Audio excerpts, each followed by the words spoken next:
अस्सलाम वालेकुम दोस्तों, आज के सियासतनामे में खुश आमदीद। मुझे उम्मीद है आप जहाँ भी होंगे खैर आफियत से होंगे। आज के सियासतनामे में जो खबरें शामिल होंगी वो उसमें सबसे पहले है बाबर सत्तार, इस्लामाबाद हाई कोर्ट के जज हैं। उन उनका एक मीडिया ट्रायल चल रहा है और आज एक बड़ा इंपॉर्टेंट केस भी था ऑडियो लीक्स के हवाले से, उस पर बात करेंगे। डिप्टी वज़ीर आज़म जनाब वज़ीर ख़ारजा इसहाक डार साहब बन गए हैं, उसकी क्या वजूहात बनी, इस पर रोशनी डालेंगे। इमरान खान साहब के वकीलों की आज मुलाकात हुई है, इमरान खान साहब से क्या वो बातें लेके आए हैं बाहर, उस पर रोशनी डालेंगे। और गवर्नरशिप के हवाले से जो खबरें चल रही हैं पाकिस्तान की सियासत में, उस पर बात करेंगे। तो सबसे पहले इस्लामाबाद हाई कोर्ट के जज बाबर सत्तार, इनका मीडिया ट्रायल चल रहा है। अमेरिकन नेशनैलिटी, इनके बच्चे, इनकी बीवी, वहाँ पे इनकी बेनामी प्रॉपर्टीज़ वो सामने आ चुकी हैं। बाबर सत्तार साहब ने इस्लामाबाद हाई कोर्ट का एक एलामिया जारी करवाया जिस पर उन्होंने कहा ये पहले से ये चीज़ें डिक्लेयर्ड है मेरी। पाकिस्तान के टैक्स रिटर्न्स में भी उन्होंने जमा करवाई हुई हैं। जुडिशल कमीशन में भी जब वो जज बन रहे थे ये चीज़ें जमा करवा चुके हैं। लेकिन इसका जो सा है वो पाकिस्तान के कानूनी लिहाज से अगर देखा जाए, ये बात मैं पिछले व्लॉग में कर चुका हूँ कि वो गैर आईनी नहीं है, उन डुअल नेशनल कर सकता है पाकिस्तान की, लेकिन इखलाकी तौर पे ये गलत है। जैसे कि साकिब निसार की जजमेंट का भी मैंने जिक्र किया था कि साकिब निसार ने खुद कहा था ये बदनीति का आंसर इसमें निकलता है। अगर आपके पास फॉरेन नेशनलिटी है या ग्रीन कार्ड है, ये तासुर पैदा हो सकता है कि आपकी प्योरिटी कोई ना कोई उस मुल्क में है, आप यहाँ से कोई करप्शन करके आप वहाँ पर जा सकते हैं। तो अखलाकी तौर पे गलत मैंने इसको कहा था, आईनी तौर पे वो ये काम जॉब कर सकते हैं। और फिर उनकी मदर का कोई बिजनेस भी है सिल्वर रॉक्स के नाम से, उनका कोई स्कूल चेन भी है, उसकी भी वो उन्होंने वजाहत की कि मैं लीगल एडवाइस देता रहा हूँ, लेकिन मैंने मदर से रिलेटेड कोई केस सुना नहीं है। बाबर सत्तार ने ऑडियो लीक्स का जो केस जो जब सुनना शुरू किया, उसमें जो केस उनके पास आया था वो आया था जनाब बुशरा बीबी की ऑडियो लीक हुई थी, और एक साकिब निसार जो साबिक चीफ जस्टिस सुप्रीम कोर्ट है उनके बेटे नजम साकिब, इनकी एक ऑडियो लीक थी। एक एमपीए के हवाले से कोई 1 करोड़ 18 लाख की टिकट इन्होंने उसको बेची, और वो उस ऑडियो में कह रहे हैं कि वो आप जल्द अज जल्द मिले आके, और बाबा ने बात कर ली है। और बुशरा बीबी और जुल्फी बुखारी की ऑडियो लीक हुई थी जिसमें उन्होंने कुछ चीज़ों का कहा बेचने का, और जुल्फी बुखारी ने कोई निजी उनसे गुफ्तगू की। इस पर वो दोनों इस्लामाबाद हाई कोर्ट में आए और उन्होंने पूछा ये ऑडियो लीक्स कर कौन रहा। इन्होंने गलत नहीं कहा, इन्होंने डिनाई नहीं किया कि ये हमारी आवाज़ नहीं, ये गलत है। इन उल्टा ये इस्लामाबाद हाई कोर्ट में पिटिशन लेके आ गए क्योंकि गवर्नमेंट इस पर एक्शन लेना जा रही थी, एफआईए, पीटीए और आईबी। तो इन्होंने उससे पहले एक इस्लामाबाद हाई कोर्ट में हुक्म इम्तना ले लिया। अब बाबर सत्तार इसकी हेयरिंग कर रहे हैं। ये पहली दफ़ा हुआ है पाकिस्तान की हिस्ट्री में शायद गवर्नमेंट ने अदालत के ऊपर एतमाद का इजहार किया कि आप ये केस ना सुने। आईबी, पीटीए, पैमरा और एफआईए ने बाबर सत्तार साहब को कहा आप इस केस से लैदा हो जाए, आपके कुछ हालात ठीक नहीं है, आप बायस्ड हैं शायद। तो बाबर सत्तार साहब को ये चीज़ हजम नहीं हुई। बड़े दबंग जज हैं, ये वही जज हैं जिन्होंने इस्लामाबाद के डिप्टी कमिश्नर को सजा सुना दी थी कि आपने एमपीओ के तहत हमारे हुक्म के बावजूद जब हमने मना किया था आपने शहरियार अफरीदी को क्यों गिरफ्तार किया। बड़े बड़ी बहादुरी दिखाई उन्होंने, रियासत को उन्होंने, एक डीसी को आपने चार्जशीट कर दिया, वो कि उसको 1 महीने का टाइम दिया कि वो अपील कर सकता है, लेकिन उन्होंने अपना फैसला सुना दिया, दबंग शो किया कि मैं दबंग जज। अब आज भी उन्होंने वही काम किया, 5-5 लाख जुर्माने कर दिए कि आपकी इतनी जुर्रत कि आप मुझे कह रहे हैं कि इस केस से लैदा हो जाए। मैं तो तौहीन अदालत लगाऊंगा। ऊपर से जो आईबी के जो हेड है उनको भी उन्होंने बुला लिया कि वो भी आके जवाब दें। सवाल ये पूछा जा रहा है अदालत से, अदालत पूछ रही है गवर्नमेंट से कि ये ऑडियो सेव लीक्स करता कौन है, ये कौन ऑडियो टेप करता है। इसका जवाब मैं देता हूँ। अगर आप में से कोई उनका चाहने वाला ये वीडियो देख रहा है तो मेरी वीडियो उन तक पहुँचा दें। ऑडियो लीक करती है ये सही। अगर इसकी आपको प्रूफ चाहिए तो इमरान खान साहब का मंसूर अली खान जो एक बड़े क्रेडिबल जर्नलिस्ट हैं, उनके साथ एक इंटरव्यू मौजूद है। उसमें उन्होंने खुद कहा कि आईएसआई टेप करती है और बिल्कुल ठीक करती है। मैं जब मुल्क का गद्दार नहीं होकर तो उनको देखना चाहिए वो मैं क्या बात कर रहा हूँ, किससे कर रहा हूँ, क्यों कर रहा हूँ। तो ये उनकी एक जिम्मेदारी है और वो ठीक करते हैं। ये इमरान खान साहब वाहिद प्राइम मिनिस्टर हैं जो आईएसआई जो टेप करती है चीज़ें और बाद में लीक्स होती हैं, उसको उन्होंने कहा बिल्कुल ठीक करती हैं, ये उनका काम है। उनको पता होना चाहिए पाकिस्तान में कौन क्या बात कर रहा है। ये सिक्योरिटी से रिलेटेड है इशू। अब बेनज़ीर भुट्टो की अगर मैं बात करूं तो बेनज़ीर भुट्टो ने भी इसकी मुखालफत की, नवाज शरीफ साहब ने भी की, बल्कि बेनज़ीर भुट्टो ने तो इस हद तक कहा हुआ है माजी में कि ये तो आप अदम एतमाद करें, एक प्राइम मिनिस्टर लोगों का वोट लेके आता है, आप उनकी ज़ाती गुफ्तगू और बाकी मामला आप टेप करते हैं, ये गलत चीज़ है। बहरहाल अब इसको रोक कोई नहीं सका, चाहे जो भी आया, लेकिन इमरान खान साहब ने इस अमल को ठीक कहा। तो आईएसआई सर बाबर सत्तार साहब टेप करती है। अगर आप में इतनी जुर्रत है तो उनको बुला लें, उनको चार्जशीट करें, उनसे पूछे क्यों करते हैं। और इमरान खान साहब को भी बुलाएं कि वो उस वक्त वजीर आजम थे, तब इन्होंने क्यों कहा कि वो बिल्कुल ठीक करता है। मुझे मालूम है कि वो करते हैं ये काम और बिल्कुल ठीक करते हैं। इमरान खान साहब की रजामंदी शामिल थी जब वो ये काम होता रहा उनके दौरे हुकूमत में। अब ये केस जो सा है बड़ा एक अनबैलेंस सा हुआ है, क्योंकि बाबर सत्तार साहब यहाँ पे पाकिस्तान के इंटेलिजेंस एजेंसियों को चार्जशीट करने लगे हैं, उनको कटहरे में लाना चाहते हैं।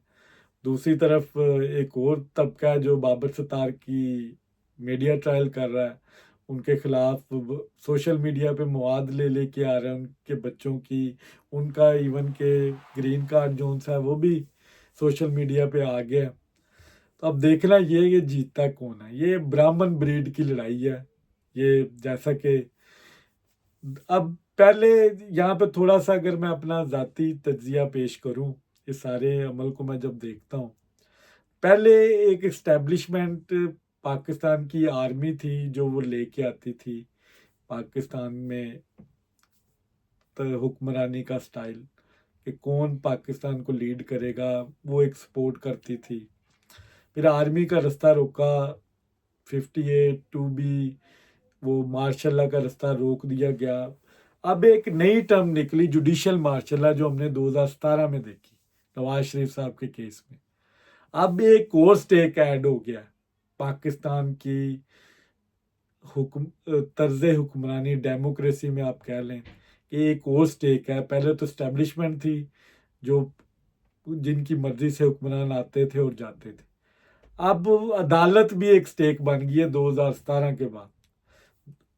तो अब इनके दोनों के दरमियान मफादात का टकराव है, ताकत का टकराव है। इस्टेब्लिशमेंट और जो जुडिशियल इस्टेब्लिशमेंट है वो एक दूसरे के अगेंस्ट है। जुडिशियल इस्टेब्लिशमेंट आज भी इमरान खान साहब को सपोर्ट करती है, इमरानी फिरके के पैरोकार हैं, लेकिन आपकी इस्टेब्लिशमेंट वो दूसरी साइड पे खड़ी है। अब इसीलिए इनका टकराव है, इसीलिए ये जज छः छः जज मिलकर लेटर लिख रहे हैं कि जो सहूलतकारी आजकल इमरान आज की डेट तक इमरान खान साहब को हुई है, इसकी मिसाल नहीं मिलती पहले। और इसीलिए ये टकराव अब मज़ीद बढ़ रहा है, ये रिफ्ट बढ़ रही है, और इसका अंजाम क्या होगा ये तो आने वाला वक्त ही बताएगा। अब दो किस्म की इस्टेब्लिशमेंट है, एक जुडिशियल इस्टेब्लिशमेंट है जो पाकिस्तान के हुक्मरानों को अंदर बाहर कर रही है, किसी को रिलीफ दे रही है, किसी को जेल में डाल रही है। क्योंकि 2017 के केस को देखा जाए तो जो अदालत है उसने एक इलेक्टेड प्राइम मिनिस्टर को घर भेजा। पहले फौज ये काम करती थी, लेकिन फौज ने अदालत के थ्रू करवाया। तो जुडिशियल मार्शल एक किस्म का कह सकते हैं आप। उसमें फिर बाकी जो डेवलपमेंट्स हुई, फिर इमरान खान साहब को जिस तरह लाया गया, सपोर्ट किया गया, और जिस तरह केसेस बने, उनकी हेयरिंग नहीं हुई, उनको बेल नहीं मिली, नवाज शरीफ साहब को जिस तरह विक्टिमाइज़ किया गया, उनकी बेटी को नाजायज़ विक्टिमाइज़ किया गया। तो इस सारे सिनेरियो को अगर आप देखें कलेक्टिवली, तो अब अदालत भी एक स्टेक अपना शो करती है कि हम भी ताकतवर हैं। आप हम इमरान खान साहब को क्यों आपने जेल में डाला हुआ है, उनको रिलीफ देने की पूरी कोशिश की जा रही है। जिस तरह के अहकामात इस्लामाबाद हाई कोर्ट ने किए तारीख में, इस तरह पाकिस्तान के आम आदमी को इतना रिलीफ नहीं मिला।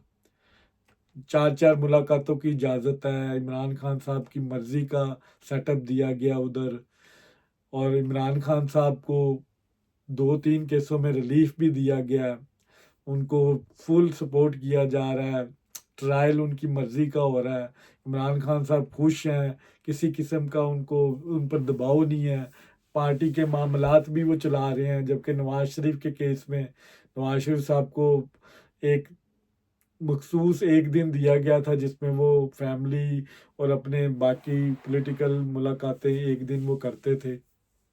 याद होगा आपको, नवाज शरीफ साहब को तो उनकी बेगम से बात नहीं करने दी गई क्योंकि जेल मैनुअल में उनके पास टाइम नहीं था, वो पूरा हो चुका हुआ था।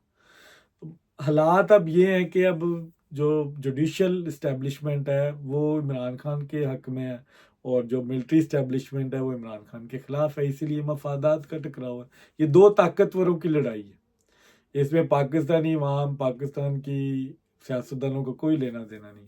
अब ये दोनों आपस में लड़ रहे हैं। जस्टिस फायजी साहब किस तरफ जाते हैं ये तो आने वाला वक्त ही बताएगा। कल इसकी हेयरिंग है, ये बड़ा इंपॉर्टेंट केस है 6 जजेस के लेटर के हवाले से भी, और ये इस्लामाबाद का जो ऑडियो लीक्स का है जिसमें वो सबको बुला रहे हैं। देखना ये कि इनमें ताकतवर कौन है, इसका फैसला तो अब वक्त करेगा। जस्टिस फायज ईसा करेंगे कि वो आईएसआई की मुदाखलत को किस तरह लेते हैं, उसका ट्रायल किस तरह करते हैं, क्या ये साबित हो पाएगा कि उन्होंने वाकई मुदाखलत की है। इस पर आने वाले दिनों में मज़ीद गुफ्तगू होगी। जैसे ही कोई अपडेट आई मैं इसको अपने व्लॉग में ज़रूर शामिल करूँगा। आज की दूसरी इम्पोर्टेंट डेवलपमेंट, जनाब इसहाक डार वज़ीर ख़ारजा शहबाज शरीफ साहब के साथ इस वक्त रियाज में मौजूद हैं, नवाज शरीफ साहब चीन में मौजूद हैं। नोटिफिकेशन इस्लामाबाद से जारी होता है कि इसहाक डार साहब वो नायब वज़ीर आज़म है, डिप्टी वज़ीर आज़म। अच्छा, इससे पहले अगर माजी में देखा जाए तो गालबन जुल्फ़कार अली भुट्टो के दौर में, बेनज़ीर भुट्टो के दौर में नुसरत भुट्टो शायद डिप्टी वज़ीर आज़म थी, 1989 की शायद ये बात है। उसके बाद परवेज़ इलाही साहब डिप्टी वज़ीर आज़म 2012 में बने थे जब पीपल्स पार्टी के ये करीब आए थे। इसके अलावा ये ओहदा किसी के पास रहा नहीं। अब ये तीसरी टर्म है जो मुझे, जहाँ तक मैंने रिसर्च किया है, कि इसहाक डार साहब जो हैं वो अब डिप्टी वज़ीर आज़म बने हैं। अच्छा, आइनी तौर पे अगर देखें ना, इस ओहदे की कोई वैल्यू नहीं है, इख्तियारात नहीं है। एक ईगो सेटिस्फेक्शन हो सकती है कि इसहाक डार साहब को वजारत ख़जाना का चार्ज नहीं दिया गया और वो सुपीरियर नज़र आना चाहते हैं अपनी कैबिनेट में, तो शायद ये दबाव था शहबाज शरीफ साहब के ऊपर। और चूंकि इसहाक डार साहब नवाज शरीफ की अदम मौजूदगी में एक प्रॉक्सी है नवाज शरीफ की, तो उनको ये ओहदा मिलना, कई हलकों का ये भी कहना है कि नवाज शरीफ साहब की को तकवीत दी है, थोड़ा सा रिलीफ दिया गया, थोड़ी सी उनकी प्रेजेंस, उनके डिसीजंस जो उनसे हैं वो कैबिनेट के ऊपर अब ज़्यादा नज़र आएंगे। इसहाक डार क्योंकि डिप्टी प्राइम मिनिस्टर भी हैं, वो भी अपना सुर सुख शो करेंगे। नवाज शरीफ साहब के कुछ मामला पंजाब से रिलेटेड होंगे, वो अब इसहाक डार साहब उधर से रिलीफ लेंगे। नवाज शरीफ साहब की एक प्रेजेंस, नवाज शरीफ का माइंड सेट के लोग इस वक्त इम्पोर्टेंट ओहदों पे बैठे होंगे, तो ये नवाज शरीफ साहब की मजबूती है। गो के ये कहना कि इस्टेब्लिशमेंट को दिखाने के लिए ये लाया गया है, इससे इस तासुर को इतना इम्पोर्टेंस नहीं देनी चाहिए, क्योंकि शहबाज शरीफ साहब भी नवाज शरीफ साहब के कहने पे बैठे हैं। ऐसा हो नहीं सकता कि नवाज शरीफ की मर्ज़ी के बगैर शहबाज शरीफ साहब जाएं या उनकी मर्ज़ी के बगैर कोई ऐसा फैसला करें। तो नवाज शरीफ साहब, शहबाज शरीफ साहब, इसहाक डार साहब, ये एक ही सोच है, इसके पीछे नवाज शरीफ साहब। तो तो ये तासुर जो दिया जा रहा है कि शायद इस्टेब्लिशमेंट को दिखाने के लिए बनाया गया कि इस्टेब्लिशमेंट ने, वज़ीर ख़जाना ने उनको बनाने दिया गया, ये तासुर गलत है।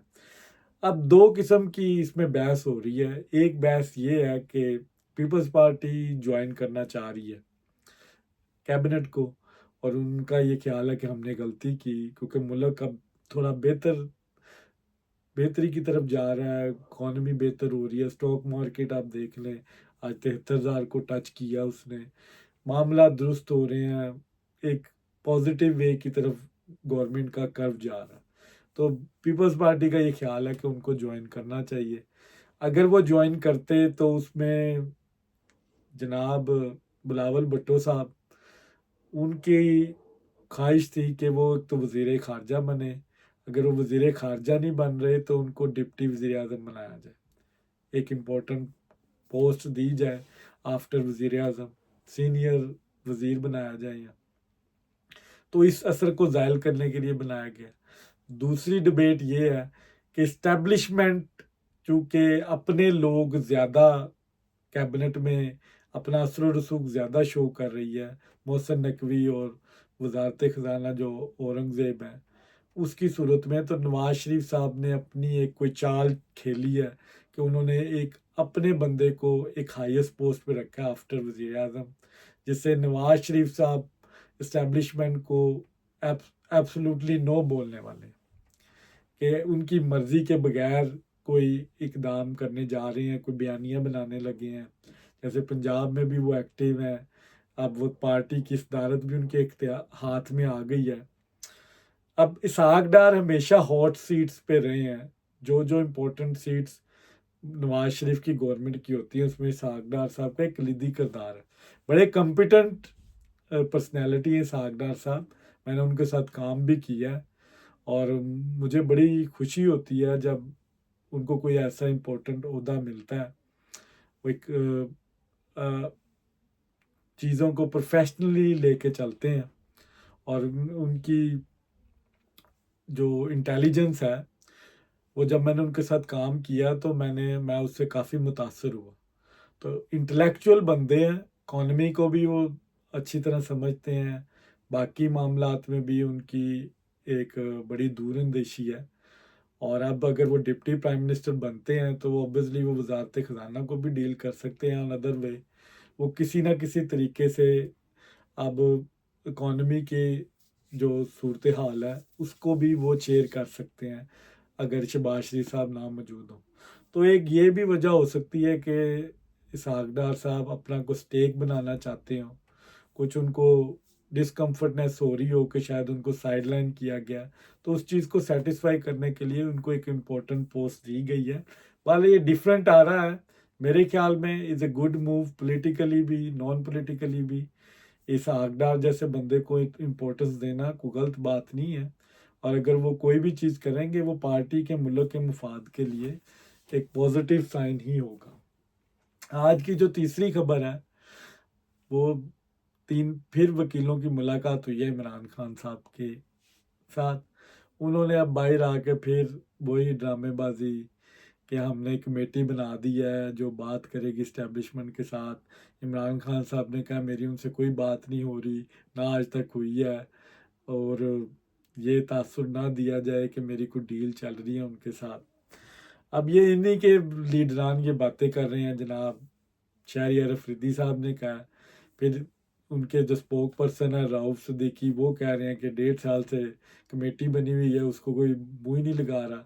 अब ये दोबारा इस चीज़ को रेक्टिफाई करने के लिए कि इस्टेब्लिशमेंट इस पे ध्यान दे, हमसे बात करे, इन्होंने कमेटी के इशू को दोबारा उछाला है कि 3 बंदों की कमेटी बनी है, अगर इस्टेब्लिशमेंट ने बात करनी है तो उनसे करें, इसके अलावा कोई किसी बंदे से बातचीत ना की जाए। इस्टेब्लिशमेंट इस वक्त किसी भी किस्म की मूड में नहीं है कि वो इमरान खान साहब से बात करें, क्योंकि मुल्क के हालात ठीक हैं। एक ही सूरत थी, अगर मुल्क के हालात ख़राब होते तो इमरान खान साहब से बात की जा सकती थी कि ठीक है आपको बाहर निकालते हैं, आप फिर ठीक कर लें। अब एनआरओ इमरान खान साहब को इस्टेब्लिशमेंट ने देना है, इसलिए बार बार कह रहे हैं कि इस्टेब्लिशमेंट मेरे से बात करे, डील करे, और आसिफ मनीर से हमने बात करनी, इसके अलावा हमने किसी से बात नहीं करनी।